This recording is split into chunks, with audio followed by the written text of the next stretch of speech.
idea. I'm pretty sure that of the 1,000 wind turbines in Ontario, this one is the closest to houses by far. This is the champion. I know, it's right there. But literally, they whiz right by the wind turbine. Here he comes. There he is again. All right. Get it up. All right, wait. Okay. It's Ken! And bank around the... I think he's proving a point, isn't he? All right, okay.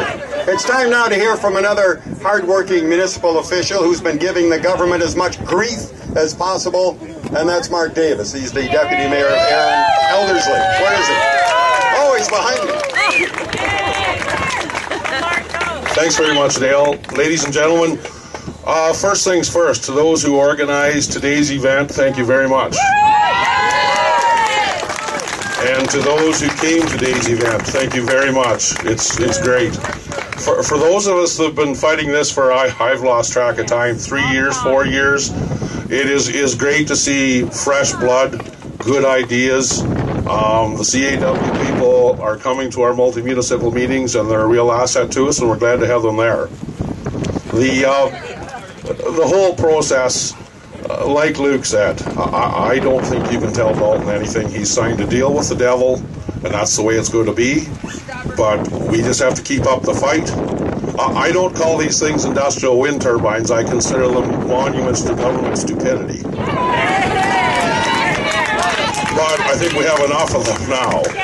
And personally, for me here today, I do think this is likely the most insane project in the province. But I am here for the people out there too. We can see them. And I think we can agree that 3 or 4 homes in the country should deserve the same level of protection as a cluster of homes in here. Equal treatment is one of our democratic principles everywhere in the province. Some of us that are here today were in Toronto, when was that? Tuesday of last week at the FIT conference protest. Another great event. We need a bloody red baron driving that thing and a little bomb attached to the bottom that he knows where to put it. So, of course, the province has done their tremendous FIT review. Just fluffy-duffy crap. It means nothing. Like Luke said, if you want them, we'll fast track it. If you don't want them, we'll still be on the same track. They have a point system. You know, you get 3 points for this and 2 points for that. Basically, 1 point you can move forward. I can remember saying in Toronto it might have been a dangerous thing to say, but even the Maple Leafs could function if you only needed 1 point to move forward. I apologize to after I said it. So, one question, Dale, I had the honor of Dale riding with me and we had quite a chance to chat. What is with the green? Is that camouflage on the bottom of that thing? Yes, it's supposed to be. So that we really shouldn't be able to see it. No. I wonder what engineer dreamt that one up.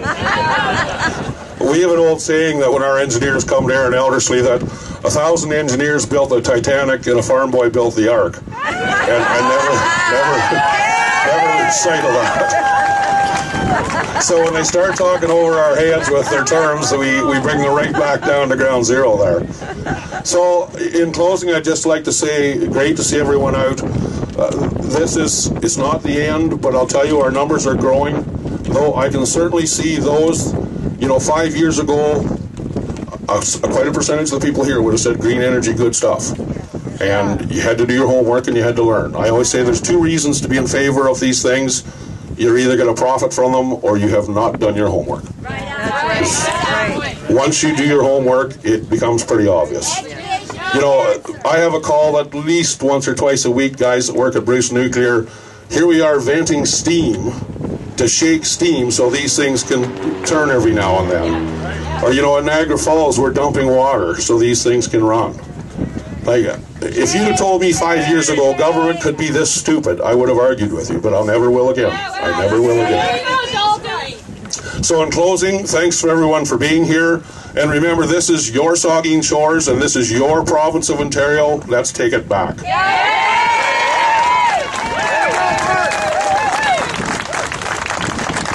Thank you, Mark. The next speaker this afternoon is Pat Jillison. He's the Vice President of the Bruce County Farmers Association. Pat, where are you? Sorry. Thanks, Al. Bruce County Federation of Agriculture. I am very proud to be here today. I'm proud to have all these people in front of me. I'm proud to be a part of the farming community. But what I'm not proud of is the way the farming community and the rural community around here is being treated. And it's not right. Right on. Our farm is inside the boundary of a wind development area. We did not get asked to be inside that boundary, and if we were, we know what we would tell them, don't we? Right. And when the rural community had to speak up today in support of Saugeen Shores and in support of the people and the residents that live around here, I believe, because if you do not speak up about something, if you're quiet, if you are silent, you are helping those that want to step all over your rights and democracy be damned? I don't think so.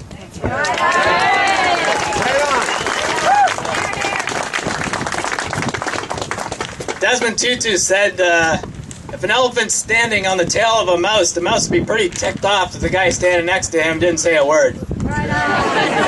So I'm here to tell you that I am standing up and I am saying something, and I'm saying this is wrong. This thing will always stand here as a monument to injustice, to a lack of democracy, to people that do not listen to what other people are saying. This will always to me mean that this group right here, the CAW, are nothing but bullies.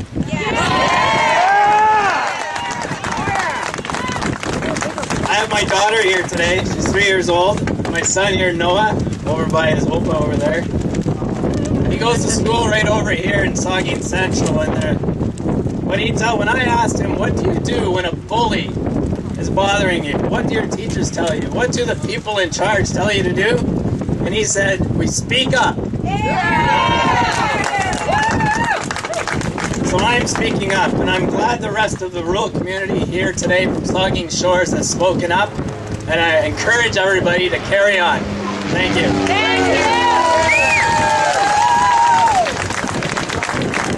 Thanks very much, Pat. Boy, those planes really love that turbine, don't they? Let's hope next time he hits it. Amazing. The health effects of wind turbines are there for anybody to see, despite what the Ontario government says.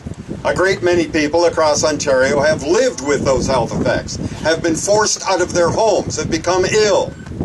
They're real. Nobody knows that more than our next guest, Barbara Ashby. I met her on the radio a couple of years ago, and we've been talking regularly. I want her now to be able to talk to you and tell you firsthand what these things can do. Barb?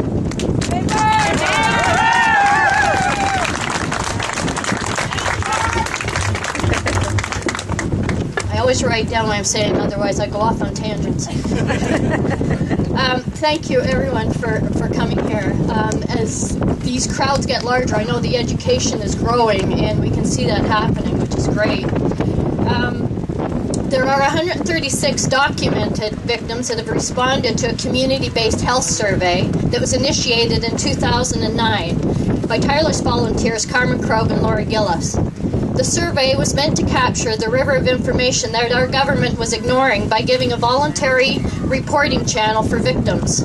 It's important to note that many people have come forward who have not participated in that survey, and due to the need for privacy, valid fears of jeopardizing their situations, gag clauses, and the need to protect family and property, we don't really know how many people have been affected, but the toll is large, and we continue to be contacted by more people.